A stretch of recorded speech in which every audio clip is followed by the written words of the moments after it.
Area बस्तीको चाहिँ यो पहिरो गइरहने पानी उम्रिने ठाउँ भएको भएर चाहिँ यहाँ चाहिँ जोखिम बस्तीहरू जोखिममा भएको भएर यो भुछे नियन्त्रणको योजनाबाट चाहिँ हामीले यो वाल लगाएको हो।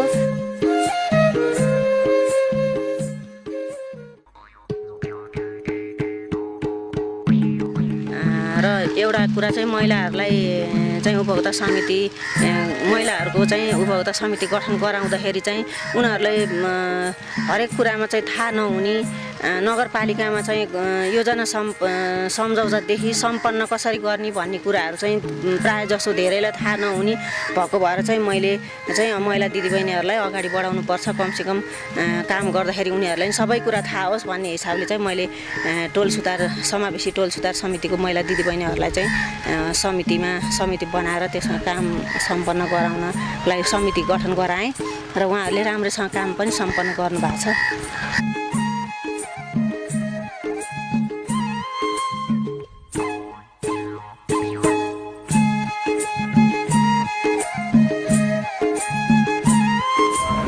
यो बाटोले चाहिँ एकदमै ठुलो सहयोग र स्थानीय सरकार भनौँ, नगरपालिका भनौँ, उपत्यका विकास प्राधिकरण भनौँ, उहाँहरूले गर्नु यसरीकन सरकारले वा स्थानीय सरकारले यसरी विकास निर्माणको कार्य गर्दा हामी चाहिँ एकदम उत्साहित भएर आफ्नो भौतिक रूपमा पनि तन मन धनले इभन आर्थिक रूपमा पनि पऱ्यो भने हामी गर्नको लागि तयार छौँ।